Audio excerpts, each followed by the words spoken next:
Hi all my beautiful viewers, welcome to Pavithra's beauty vlog. ನಾನು ನಿಮ್ಮ ಪ್ರೀತಿಯ ಪವಿತ್ರ. ಇವತ್ತು ನಮ್ಮ ವಾರ್ಡ್ರೋಬ್ನ ಆರ್ಗನೈಸ್ ಮಾಡೋದಕ್ಕೆ ಮನೆಯಲ್ಲೇ ಒಂದು DIY ಕ್ಲಾತ್ ಆರ್ಗನೈಸರ್ನ ತೋರಿಸ್ತಾ ಇದ್ದೀನಿ. ಸಿಂಪಲ್ ಆಗಿ ಒಂದೇ ಒಂದು ಮೆಜರ್ಮೆಂಟಲ್ಲಿ ಕಟ್ ಮಾಡಿ ಮಾಡ್ಬೋದು.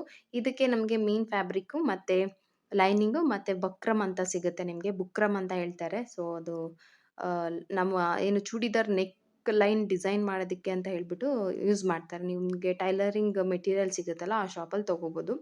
ಇದು ಮೆಜರ್ಮೆಂಟ್ ಬಂದ್ಬಿಟ್ಟು ನಿಮ್ಮ ವಾರ್ಡ್ರೋಬ್ದು ಲೆಂತ್ ಎಷ್ಟು ಉದ್ದ ಇದೆ ಆ ಥರ ತೊಗೋಬೋದು. ಹೈಟ್ ಬಂದ್ಬಿಟ್ಟು ನಿಮಗೆ ಬಟ್ಟೆ ಟಿ ಶರ್ಟ್ ಆದರೆ ಸ್ವಲ್ಪ ಹೈಟ್ ಕಡಿಮೆ ಮಾಡ್ಕೋಬೋದು, ಜೀನ್ಸ್ ಆದರೆ ಸ್ವಲ್ಪ ಹೈಟ್ ಜಾಸ್ತಿ ಮಾಡ್ಬೋದು. ಫಸ್ಟ್ ನಾನು ಟಿ ಶರ್ಟ್ಗೆ ಬಂದ್ಬಿಟ್ಟು 23 ಇಂಚು ಮತ್ತು 32 ಇಂಚು ಆ ಥರ ತೊಗೊಂಡಿದ್ದೀನಿ. ಅದು ಸ್ಟಿಚಿಂಗು ಎಕ್ಸ್ಟ್ರಾ ಸ್ಟಿಚಸ್ ಎಲ್ಲ ಹೋಗಿ ಟಿ ಶರ್ಟ್ಗೆ ಕರೆಕ್ಟಾಗಿ ಬರುತ್ತೆ. ಸ್ವಲ್ಪ ಜೀನ್ಸ್ಗೆ ಜಾಸ್ತಿ ಲೆಂತ್ ತೊಗೊಂಡಿದ್ದೀನಿ, ಹೈಟ್ ಕೂಡ ಜಾಸ್ತಿ ತೊಗೊಂಡಿದ್ದೀನಿ. ಫಸ್ಟು ಅದೇ ಮೆಜರ್ಮೆಂಟ್ಗೆ ನಾನು ಬುಕ್ರಮ್ ಅಂತ ಏನು ಬರುತ್ತೆ, ಸ್ವಲ್ಪ ನಿಮಗೆ 2 ವೆರೈಟಿಲಿ ಬರುತ್ತೆ. ಒಂದು ತೆಳುವಲ್ಲಿ ಬರುತ್ತೆ, ಒಂದು ಗಟ್ಟಿಗಿರೋದು ಬರುತ್ತೆ. ಗಟ್ಟಿಗಿರೋದು ತೊಗೊಂಡ್ರೆ ಸ್ಟಿಫ್ ಆಗಿರುತ್ತೆ, ಬಟ್ ನನ್ನ ಹಸ್ಬೆಂಡ್ಗೆ ಗೊತ್ತಾಗಿಲ್ಲ, ಸೊ ಹಾಗಾಗಿ ಸ್ವಲ್ಪ ತೆಳುದು ತೊಗೊಂಡು ಬಂದಿದ್ದಾರೆ. ನಿಮಗೆ ಆ ಥರ ಸಿಕ್ಕಿದ್ರೆ ಅದರಲ್ಲೇ ಮಾಡ್ಬೋದು. ಈಗ ನಾನು ಮೇನ್ ಫ್ಯಾಬ್ರಿಕ್ಕು ಮತ್ತು ಲೈನಿಂಗು ಎರಡನ್ನೂ ಕೂಡ ಸೇಮ್ ಅದೇ ಮೆಜರ್ಮೆಂಟ್ಗೆ ಕಟ್ ಮಾಡ್ಕೋತೀನಿ. ಕಾಟನ್ ಆದರೆ ತುಂಬ ಚೆನ್ನಾಗಿರುತ್ತೆ, ಬಟ್ ಇದು ಕಾಟನ್ ಅಲ್ಲ, ಸ್ವಲ್ಪ ಸ್ಟಿಚಿಂಗಲ್ಲಿ ನಮಗೆ ಎಕ್ಸ್ಪ್ಯಾಂಡ್ ಆಗ್ತಾಯಿತ್ತು. ಇದು ಎಲಾಸ್ಟಿಕ್ ಇದೆ ಬಟ್ಟೆ, ಸೊ ಹಾಗಾಗಿ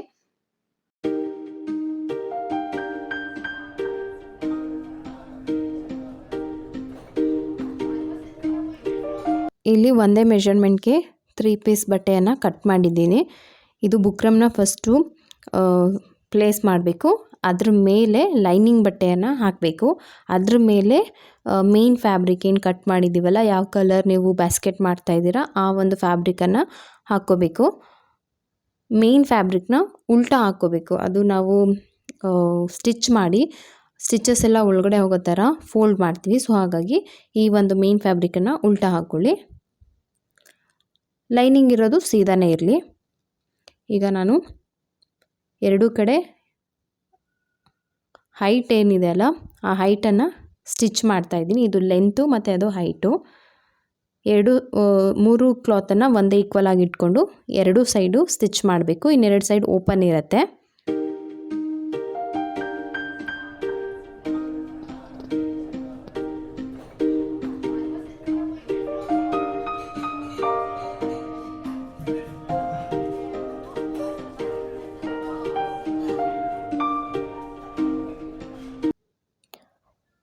ಎರಡೂ ಸೈಡ್ ಸ್ಟಿಚ್ ಆದಮೇಲೆ ಎಕ್ಸ್ಟ್ರಾ ಕ್ಲಾತ್ ಏನಿದೆಯಲ್ಲ ಅದನ್ನು ಕಟ್ ಮಾಡಿ ತೆಗೆದುಬಿಡಬೇಕು. ಸೊ ಇದಾದಮೇಲೆ ಏನು ಒರಿಜಿನಲ್ ಫ್ಯಾಬ್ರಿಕ್ಕು ಮತ್ತು ಲೈನಿಂಗ್ ಹಾಕಿದ್ನಲ್ಲ ಅಲ್ಲಿಂದ ಈ ಥರ ಓಪನ್ ಮಾಡಿದ್ರೆ ಬುಕ್ರಮ್ ಒಳಗಡೆ ಹೋಗುತ್ತೆ, ಸ್ಟಿಚಸ್ ಎಲ್ಲ ಒಳಗಡೆ ಹೋಗುತ್ತೆ. ಈ ಥರ ಮೇನ್ ಫ್ಯಾಬ್ರಿಕ್ಕು ಮತ್ತು ಲೈನಿಂಗ್ ಮಾತ್ರನೇ ಸೆಂಟ್ರಲ್ಲಿ ಉಳಿಯುತ್ತೆ. ಸೊ ಈ ಥರ ಫಸ್ಟು ಸ್ಟಿಚ್ ಮಾಡಿಬಿಟ್ಟು ನೆಕ್ಸ್ಟ್ ಬಂದು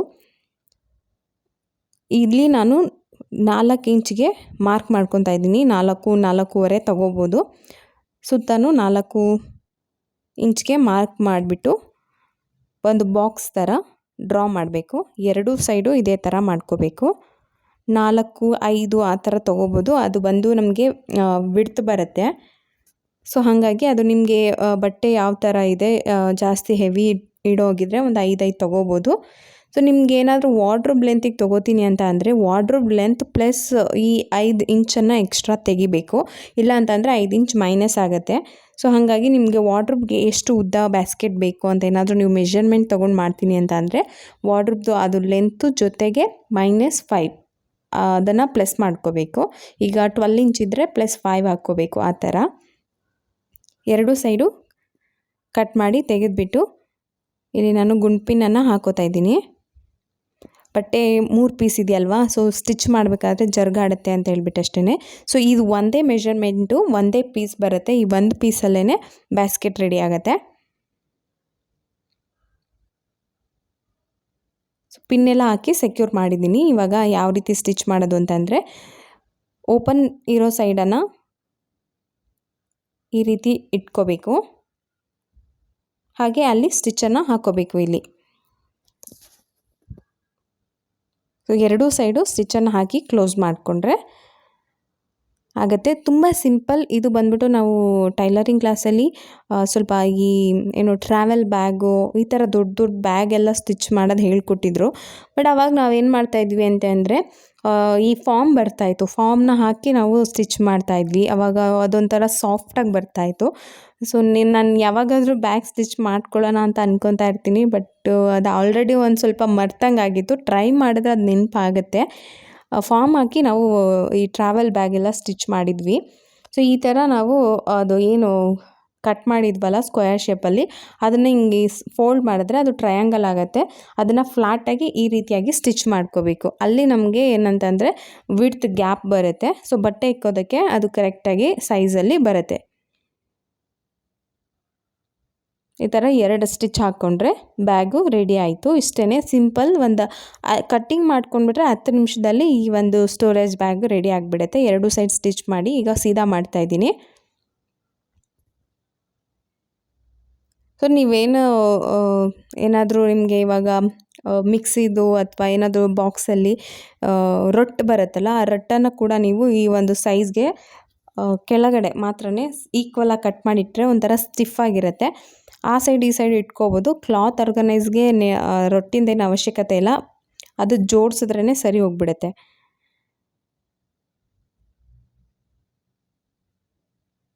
ಸೊ ಇಲ್ಲಿ ಬ್ಯಾಗ್ ರೆಡಿ ಆಯಿತು. ಈ ಕಾರ್ನರ್ನ ನೀವು ಐರನ್ ಮಾಡಿಕೊಂಡ್ರೆ ಅದು ಒಂಥರ ಸ್ಟಿಫಾಗಿ ಚೆನ್ನಾಗೇ ಕಾಣಿಸುತ್ತೆ. ಬೇಕಂತಂದರೆ ಇದಕ್ಕೆ ಹ್ಯಾಂಡಲ್ ಕೂಡ ಸ್ಟಿಚ್ ಮಾಡ್ಕೋಬೋದು, ಬ್ಯಾಗ್ನ ಎತ್ತೋದಕ್ಕೆ ಈಸಿ ಆಗುತ್ತೆ ಅಂತ.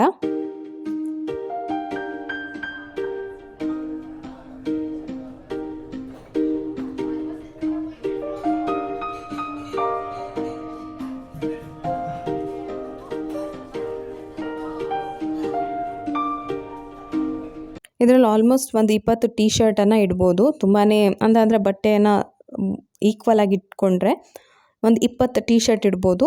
ಸೊ ರೆಡಿ ಆಯಿತು. ಇದಕ್ಕೆ ಹ್ಯಾಂಡಲ್ ಹೇಗೆ ಸ್ಟಿಚ್ ಮಾಡೋದು ಅಂತ ಬೇಕಾದರೆ ತೋರಿಸ್ತೀನಿ. ಈ ಥರ ಒಂದು 3 ಇಂಚ್ 4 ಇಂಚ್ ನಿಮಗೆ ಎಷ್ಟು ದೊಡ್ಡದು ಬೇಕೋ ಆ ಥರ ಕಟ್ ಮಾಡ್ಕೋಬೋದು. ಒಂದು 2.5 ಇಂಚಷ್ಟು ತೊಗೊಂಡ್ರೂ ಆಗುತ್ತೆ, ಇಲ್ಲ 3 ಇಂಚ್ ತೊಗೊಂಡ್ರೂ ಆಗುತ್ತೆ. ಈ ಥರ ಫೋಲ್ಡ್ ಮಾಡಿಕೊಂಡು ಒಂದು ಸೈಡ್ ಸ್ಟಿಚ್ ಮಾಡಿಕೊಂಡ್ರೆ 2 ಪೀಸ್ ಬೇಕಾಗುತ್ತೆ. ಇದು ರೆಡಿ ಆಯಿತು. ಇದನ್ನು ನಾವು ಬ್ಯಾಸ್ಕೆಟಿಗೆ ಸ್ಟಿಚ್ ಮಾಡ್ಕೊಳ್ಳೋದಷ್ಟೇ. ಈ ರೀತಿ ಬ್ಯಾಸ್ಕೆಟಲ್ಲಿ ಇಟ್ಬಿಟ್ಟು 2 ಸೈಡು ಒಂದೊಂದು ಸ್ಟಿಚ್ ಹಾಕಿದ್ರೆ ಹ್ಯಾಂಡಲ್ ರೆಡಿ ಆಯಿತು. ಇದು ಬಂದ್ಬಿಟ್ಟು ಜೀನ್ಸ್ಗೆ ಅಂತ ಸ್ವಲ್ಪ ದೊಡ್ಡದು ಮತ್ತು ಲೆಂತ್ಗೆ ನಾನು ಕಟ್ ಮಾಡಿದ್ದೀನಿ. ಇದರಲ್ಲಿ ಕೂಡ ಒಂದು 10 ಮೇಲೆ ಜೀನ್ಸನ್ನು ಆರಾಮಾಗಿ ಇಟ್ಕೋಬೋದು.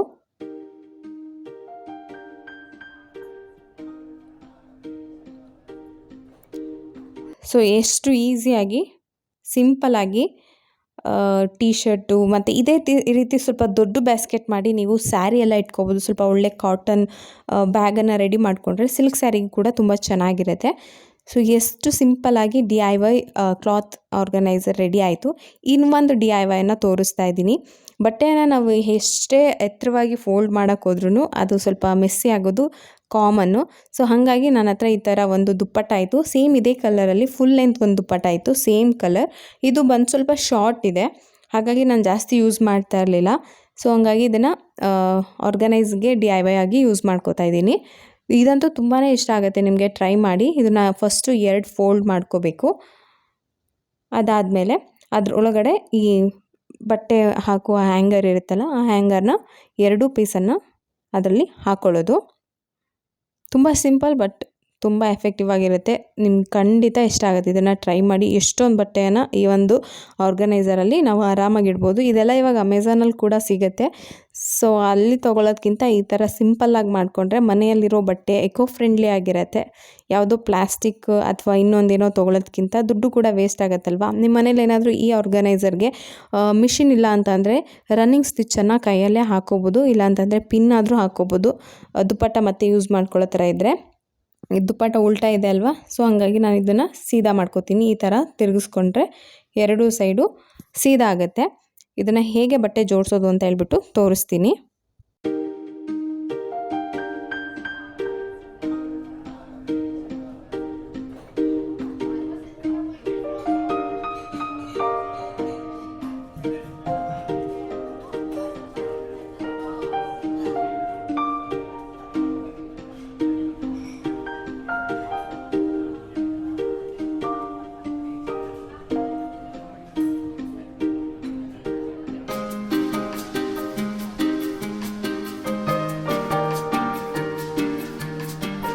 ನಾರ್ಮಲ್ ಆಗಿ ಈ ರೀತಿಯಾಗಿ ಒಂದ್ರ ಮೇಲೆ ಜೋಡಿಸ್ತಾ ಇರ್ತೀವಿ. ಒಂದು ಡ್ರೆಸ್ ತೆಗಿಯೋಕೆ ಹೋದರೆ ಆಲ್ಮೋಸ್ಟ್ ಎಷ್ಟು ಮಡ್ಚಿರ್ತೀವೋ ಅಷ್ಟನ್ನು ಕೂಡ ಜರುಗ್ಬಿಡುತ್ತೆ, ಬಟ್ಟೆ ಹಾಳಾಗುತ್ತೆ. ನಾವು ಎಷ್ಟೇ ನೀಟಾಗಿ ಫೋಲ್ಡ್ ಮಾಡಿದ್ರೂ ಇರೋದಿಲ್ಲ.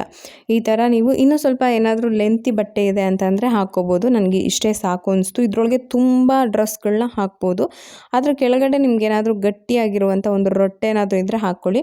ನಮ್ಮ ಮನೇಲಿ ಒಂದು 5-6 ನೋಟ್ ಪ್ಯಾಡ್ ಇದ್ದು, ಸೊ ಹಾಗಾಗಿ ಒಂದು ನೋಟ್ ಪ್ಯಾಡನ್ನೇ ಇಟ್ಟಿದ್ದೀನಿ. ಸ್ವಲ್ಪ ಸ್ಟಿಫ್ ಆಗಿರುತ್ತೆ ಅಂತ ಹೇಳ್ಬಿಟ್ಟು ಅದೇನು ಯೂಸ್ ಆಗೋದಿಲ್ಲ. ಇದರಲ್ಲಿ ನಾನು ಕಡಿಮೆ ಯೂಸ್ ಮಾಡುವಂತಹ ಬಟ್ಟೆಗಳನ್ನೆಲ್ಲ ಇದರಲ್ಲಿ ಜೋಡಿಸಿ ಇಡ್ತಾ ಇದ್ದೀನಿ. ಸೊ ನೀವೇ ನೋಡ್ಬೋದು, ಆಲ್ಮೋಸ್ಟ್ ಕೌಂಟ್ ಮಾಡ್ಕೋಬೋದು ಎಷ್ಟು ಬಟ್ಟೆ ಹಿಡಿತಾ ಇದೆ ಅದರೊಳಗೆ ಅಂತ ಹೇಳ್ಬಿಟ್ಟು. ನಾರ್ಮಲಾಗಿ ನಾವು ಮಡ್ಚಿಡ್ತೀವಿ ಅಂತ ಅಂದರೆ ಈ ರೀತಿ ಇರೋದೇ ಇಲ್ಲ. ತೀರಾ ಕಡಿಮೆ ಯೂಸ್ ಮಾಡೋಂಥದ್ದು. ಬೇಕಂದರೆ ಸೀರೆ ಕೂಡ ನೀವು ಈ ಥರ ಇಟ್ಕೋಬೋದು. ಇಲ್ಲ ಅಂತಂದರೆ ಟೀ ಶರ್ಟು, ಜೀನ್ಸು, ಬಾಯ್ಸ್ ವಾರ್ಡ್ರೋಬಲ್ಲಿ ಕೂಡ ಈ ಥರ ಆರಾಮಾಗಿ ಜೋಡಿಸ್ಕೋಬೋದು. ಎಷ್ಟೊಂದು ಬಟ್ಟೆಯನ್ನು ಜೋಡಿಸಿದ್ದೀನಿ. ಅದ್ರ ಜೊತೆಗೆ ಇನ್ನೊಂದು ಹ್ಯಾಂಗಿಂಗ್ ಆರ್ಗನೈಸರ್ನ ತೋರಿಸ್ತಾ ಇದ್ದೀನಿ. ಮನೇಲಿ ಯಾವುದಾದ್ರೂ ವೇಸ್ಟ್ ಈ ಥರ ಹ್ಯಾಂಡ್ ಕರ್ಚೀಫ್ ಅಲ್ಲ, ಫೇಸು ಕರ್ಚೀಫು, ಅದರೊಳಗಡೆ ನೀವು ಈ ಥರ ಸಿಂಪಲಾಗಿ ಒಂದು ಆರ್ಗನೈಸರ್ನ ಮಾಡ್ಕೋಬೋದು. ಒಂದು ಹ್ಯಾಂಗರ್ಗೆ ಮೇಲ್ಗಡೆ 1 ಸ್ಟಿಚ್ಚು, ಕೆಳಗಡೆ 3 ಸ್ಟಿಚ್ಚನ್ನು ಹಾಕೋಬೇಕಾಗತ್ತೆ.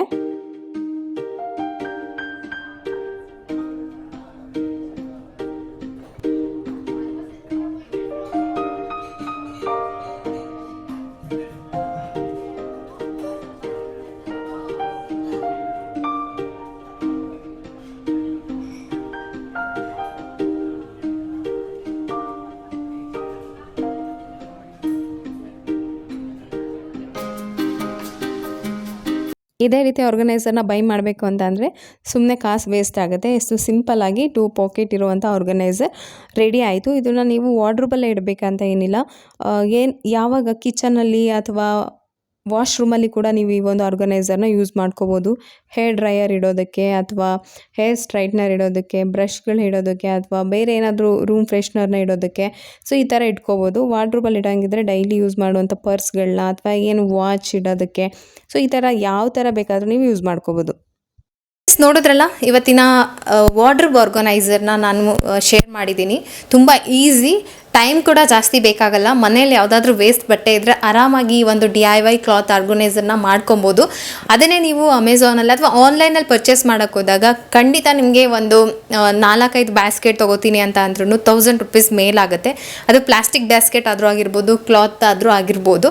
ಆ ಥರ ನಿಮಗೆ ಬೈ ಮಾಡೋಕ್ಕೆ ಇಷ್ಟ ಇಲ್ಲ, ಸುಮ್ಮನೆ ಕಾಸ್ಟ್ಲಿ ಅನಿಸ್ತು ಅಂತ ಅಂದರೆ ನೀವು ಮನೇಲಿ ಏನಾದರೂ ನಿಮ್ಮ ಮನೇಲಿ ಟೈಲರಿಂಗ್ ಮಿಷಿನ್ ಇದ್ದರೆ ಆರಾಮಾಗಿ ಈ ಥರ ಒಂದು ಕ್ಲಾತ್ ಆರ್ಗನೈಸರ್ನ ಮಾಡ್ಕೋಬೋದು. ತುಂಬ ಚೆನ್ನಾಗಿದೆ. ಇದು ಸ್ವಲ್ಪ ದೊಡ್ಡ ಸೈಜಲ್ಲಿ ಮಾಡಿದ್ದೀನಿ. ಜೀನ್ಸ್ ಎಲ್ಲ ಸ್ವಲ್ಪ ದೊಡ್ಡದಾಗಿರುತ್ತೆ ಅಂತ ಹೇಳ್ಬಿಟ್ಟು.